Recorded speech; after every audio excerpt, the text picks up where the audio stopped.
ఒక కోటీశ్వరుడు ఒక సేవకుని దగ్గరికి వచ్చి చెప్పాడంట, అయ్యా ఇదిగో మా కోసం ప్రార్థన చేయండి, ఇదిగో వాళ్ళకి ఒక ఇన్ని కోట్లు ఇవ్వాలి, వీళ్ళకి ఒక ఇన్ని కోట్లు ఇవ్వాలి, వీళ్ళకి ఒక ఇన్ని కోట్లు సర్దాలి అని ఒక్కొక్కటి చెప్తున్నాడంట.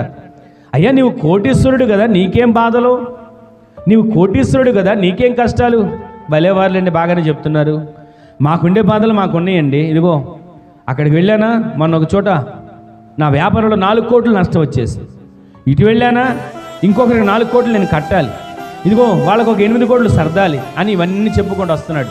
సరే ఇది ఇలా ఉంది. మరొక పేదరాలు వచ్చిందంట సేవకుడి దగ్గరికి, వచ్చి చెప్తుందంట, అయ్యా నా కోసం ప్రార్థన చేయవా అందంట. ఏం ప్రార్థన చేయాలమ్మా అంటే, ఇదిగో మొన్న ఒకసారి నా పక్కింటి ఆవిడికి 1500 ఇచ్చా, 1500 ఇచ్చిన తర్వాత నేను అడగగా 1000 రూపాయలు ఇచ్చింది, ఇంకొక 500 ఇవ్వట్లేదయ్యా, ప్రార్థన చేయవా అందంట. పోనీలేమ్మా 500 కదంటే, నీకేం తెలుసయ్యా మా బాధలో, ఆ 500 ఉంటే నెల రోజులు బట్టి నేను సరుకులు తెచ్చుకుని తినవచ్చు, ఆ 500 వచ్చేట్టుగా ప్రార్థన చేయయ్యా అని అడుగుతుందంట.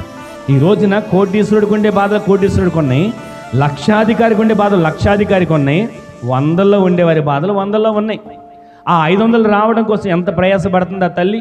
1500 ఇచ్చింది, 1000 ఇచ్చారు, ఇంకా 500 వెళ్ళింది, ఎంత బాధపడుతుంది. ప్రతిరోజు కూడా మన కొదువులను దేవుడు తీర్చబోతున్నాడు, ఆమె అని చెప్పండి. మన కొరతలను దేవుడు తీర్చబోతున్నాడు, ఆమె అని చెప్పండి.